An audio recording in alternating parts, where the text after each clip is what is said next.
seguimos actualizando información que nos llega justamente desde el Pentágono de Estados Unidos, porque lo que dicen los norteamericanos es que desde Rusia se están utilizando armas de fuego de largo alcance, misiles, cohetes, artillería, y así dan cuenta también las siguientes imágenes de bombardeos que también han surgido durante las últimas horas en lugares estratégicos como Malín, en donde 2 bebés recién nacidos murieron en las últimas horas. Además, 6 civiles en Cherníhiv, otra ciudad en donde también hubo un bombardeo, y fíjense ese helicóptero ruso que fue derribado también en Mykolaiv, una zona sumamente estratégica para llegar a Odessa, esta ciudad portuaria que se prepara también para esta eventual invasión en la zona. Pero esta imagen es bien potente porque significa o da cuenta de las bajas que han tenido los rusos. Por ejemplo, tan solo en helicópteros, les doy un dato: 81 helicópteros han sido derribados por parte de las fuerzas ucranianas, y sería también una fuerte pérdida para el ejército ruso, que según Ucrania ha perdido ya a 12.000 tropas, pero esta cifra también la contrasta a Estados Unidos, dice que solamente han muerto entre 2.000 y 4.000 soldados rusos. Bueno, esa es la última imagen, digamos, de un helicóptero derribado en esta zona que yo les decía, Mykolaiv, que es sumamente estratégica, y lamentablemente continúan los bombardeos en zonas estratégicas, pese a que hoy deberían llevarse a cabo al menos 10 corredores humanitarios. Ahora, quiero que vean también otro video, porque es bien interesante ver cómo aborda el mundo, digamos, o la otra parte del mundo, este conflicto. Esos son medios chinos que están dando vueltas también en las redes sociales de los ucranianos, porque dicen cuánta cercanía hay entre los medios chinos y las tropas rusas. Esos son combatientes o soldados del ejército ruso, y ahí vemos como el periodista muy cercano está también con estas personas que están invadiendo o están en la frontera, digamos, rumbo a Ucrania. El periodista está completamente vestido de guerra, y por supuesto que da mucho que decir, porque digamos que Rusia y China son como amigos y rivales, y en esta ofensiva militar de Rusia a Ucrania se están demostrando algunas tensiones que evidentemente tienen. Por ejemplo, China podía competir, digamos, con Rusia pero ahora este conflicto cambia todo. Por ejemplo, ahora China envió más de $800.000 en ayuda humanitaria. Los chinos están como del lado del villano, que sería Putin en esta historia, y además no les conviene a Rusia y a China que estén unificados tantos países de Occidente. Libardo, no sé cómo ves tú esta imagen y este papel de China en este nuevo orden mundial que podría llevarse a cabo o que cambia con esta invasión. Muy buenos días, Ana María. Muy buenos días, Ángeles, Mauricio y Francesco. El decorado de la escena es en qué momento efectivamente el presidente Xi Jinping de China comienza a tener un rol más de mediador. Ayer ya hubo la conversación telefónica entre Macron, el canciller Scholz de Alemania, y se espera que esto se materialice. ¿Abandonará este gelatinoso rol que ha tenido China, o definitivamente entra a lo menos en un rol mediador? Bueno, eso como un contexto de las negociaciones. Lo que está ocurriendo en este minuto en terreno de lo siguiente: a lo menos en 5 sitios en Ucrania están operando ya los corredores humanitarios. Están ocurriendo en el norte, Sumy, para que salgan por Bielorrusia y Rusia. Están ocurriendo también en el sur de Ucrania, y algún corredor que está operativo en la parte de la capital. El presidente Zelensky ha dicho lo siguiente, ha mencionado que él quiere negociar pero no capitular. Libardo, y también otras noticias que son súper importantes que están pasando ahora en este minuto, pero ya vamos a recabar más antecedentes, es que hay un apagón en Chernóbil. Chernóbil, recordemos que es una planta nuclear en donde ocurrió un desastre tremendo hace muchísimos años, en el 86 si no me equivoco, sí. Y esa planta está tomada por los rusos desde hace 2 semanas aproximadamente, y el Ministerio de Energía de Ucrania dice que tanto el personal de Chernóbil como el de la otra planta nuclear, que sería la más grande de Europa en Ucrania, están siendo tratados como rehenes y habrían sido torturados. Es una información que llega desde el Ministerio de Energía de Ucrania. Además, muy atentos están los periodistas y los medios ucranianos por este apagón y esta pérdida de contacto que se tuvo con Chernóbil, entre medio de también hostilidades. Otra cosa que está generando muchísima polémica es la decisión de Estados Unidos de frenar o de negarse a que Polonia ocupe una base militar norteamericana en Alemania para que envíe aviones de combate, los caza que había puesto a disposición. Los periodistas ucranianos dicen, ¿es que acaso hay miedo a que este conflicto escale con con el miedo no podemos hacer mucho para frenar esta ofensiva militar que ha acabado con la vida de 474 civiles y lamentablemente una cifra que no quisiéramos actualizar, pero son 41 niños fallecidos según el Parlamento ucraniano y 76 niños heridos. Sí, entiendo, Anita María, entiendo que esa cifra que entregan las Naciones Unidas igual es una cifra que podría ser mucho mayor. Lo que pasa es que los estándares que tienen, ¿no es cierto?, Naciones Unidas para determinar efectivamente las bajas civiles son más complejos, por lo tanto, uno, lamentablemente, Anita, y yo creo que, que se queda corta la cifra, no sé si tú tienes otras informaciones, pero definitivamente estas cifras probablemente son muy superiores a lo que está naturalmente reportando hasta ahora las Naciones Unidas, ¿o no? O sea, es que ha costado actualizarla y contrastarla justamente. De hecho, esta cifra no es de Naciones Unidas, sino que viene de una comisionada de derechos humanos, pero del Parlamento ucraniano. Entiendo. En las últimas horas actualizaron esta cifra de 41 niños fallecidos y en el marco de los refugiados, que recordemos que ya son 2 millones de refugiados, esas cifras sí las podemos verificar con las Naciones Unidas, y de esos 2 millones de refugiados habrían al menos 1 millón de niños en ese lugar. Todavía está saliendo la gente como puede, el tremendo trabajo que han realizado los trenes, los ferrocarriles, los conductores que siguen trabajando pese al riesgo de estos bombardeos que no paran. Como yo les decía, en las últimas horas acabaron con la vida de 6 personas en Chernihiv, en Malín 2 guaguitas que nacieron en 2021 también habrían muerto entre medio de un bombardeo. Acabaron con una fábrica de lana, la más grande de Ucrania. O sea, también la economía de Ucrania se va a contraer muchísimo, pero todo el mundo sigue con este espíritu de fuerza, de optimismo, pese a estas bajas que han tenido, a lo devastadora de las imágenes. Las imágenes de los niños son sencillamente conmovedoras. Dicen, Rusia ya va perdiendo la guerra. Pero, ojo, hay otro dato que a mí sí me sorprendió, no sé qué tal ustedes, pero hay una encuesta en Rusia que la hizo, les digo al tiro cómo se llama, pero Levada. Levada es una encuestadora independiente completamente confiable, según dicen algunos periodistas de Occidente, y dice que el 69% de los rusos apoya esta invasión. ¿Qué tal?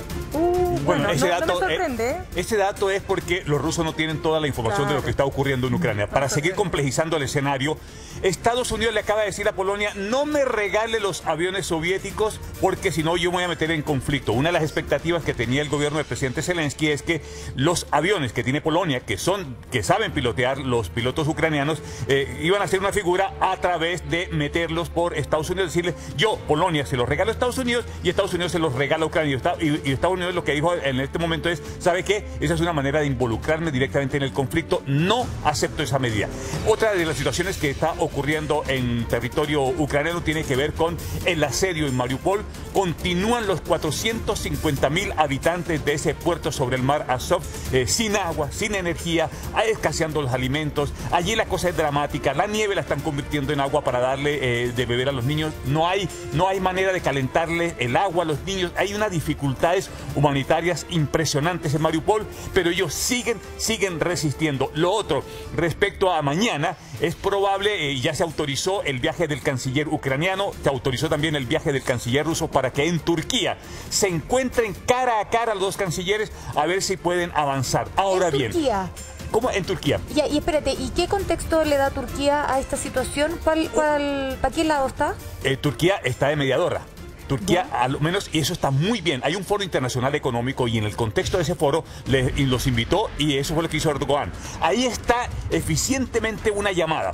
Erdogan, a diferencia de Macron, le sacó a Putin que el canciller ruso se encuentre personalmente con el canciller ucraniano. Eso es eficiencia diplomática. Claro. Sí, entonces, pero un datito también para agregar a propósito de la pregunta que hace Ángel, es súper importante porque Turquía tampoco ha sido tan pasivo.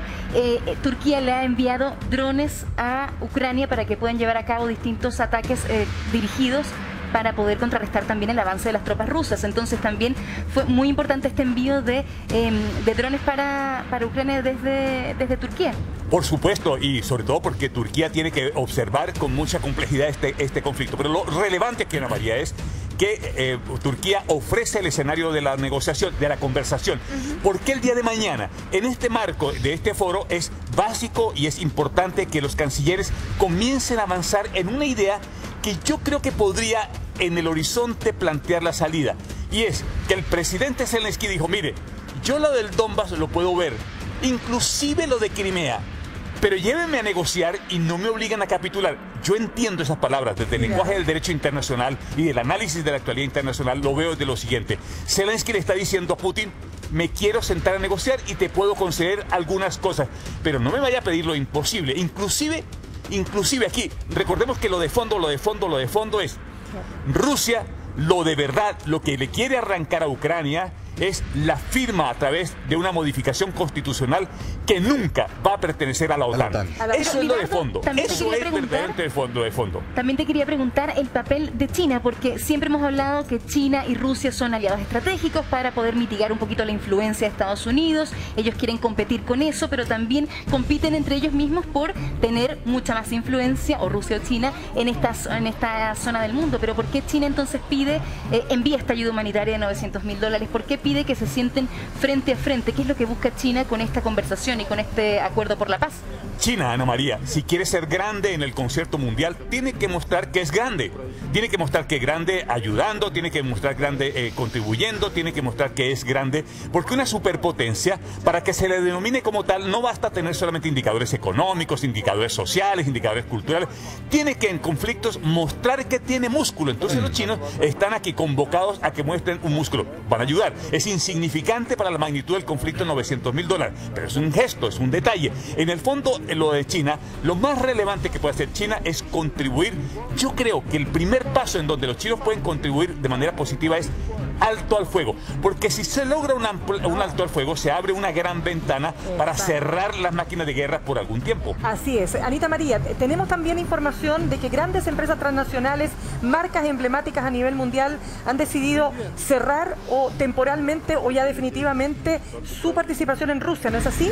Sí, y quiero llevarlos también a revisar imágenes de hace 30 años que entre medio también de este conflicto entre Estados Unidos y Rusia eran muy emblemáticas, pero justamente es McDonald's, una de las últimas empresas que ha decidido irse de Rusia. Son 850 restaurantes que cierra McDonald's. Allí vemos también cómo opera 850 restaurantes que son efectivamente de McDonald's, porque saben que a veces son franquicias y son algunos dueños particulares, pero no. La mayoría de los restaurantes de McDonald's en Rusia son de McDonald's, digamos, que representa como un 9% de las ventas mundiales de este producto, y aseguraron que iban a mantener a los 62.000 empleados, les iban a mantener su sueldo, pero que iban a cerrar porque no podían con estas devastadoras imágenes de la guerra y con el sufrimiento también que supone esta invasión a Ucrania y la cantidad de civiles, niños muertos que están en este minuto entre medio del conflicto. Entonces, sí, Mirna, te escucho. Es que ¿sabes lo que pasa? Que cuando ustedes son más jóvenes que yo, por cierto, entonces yo me acuerdo cuando cae la Unión Soviética, ¿no es cierto, Libardo? Y llega McDonald's a Moscú. O sea, era como, ¿qué es esto? O sea, el capitalismo expresado en un símbolo del capitalismo como es la comida rápida, la fast food. Y llega McDonald's, y yo me acuerdo que fue un acontecimiento internacional. Mira, ahí están las imágenes, ahí están, de la época. No, esas no son, ya te las vamos a mostrar. No, pero ya te las voy a mostrar, porque de verdad... Anita, porque no me quiero equivocar, pero es que sabe, Anita, que fue un acontecimiento. Toda la prensa internacional reporteaba sobre lo que significaba el símbolo de la caída del Imperio Soviético. Llegando, ahí está precisamente. 1990. Exactamente, la llegada de McDonald's. Claro, y con imágenes de la plaza. Ese es el comercial que salió en 1990 cuando anunciaron esta apertura de McDonald's, que fue el 31 de enero de 1990, y decían que era como que todo hacía presagiar, digamos, que iba a caer la Unión Soviética. Esa es, Mirra, la fila que tú decías, porque mira la cantidad de personas que se ve. Esa es la imagen de estas miles de personas. Me imagino que esta te refería, sí. Pero es que, Anita, es que yo quiero que se entienda, porque... Espérate, ¿esas personas estaban haciendo la fila para comprar? Una cajita.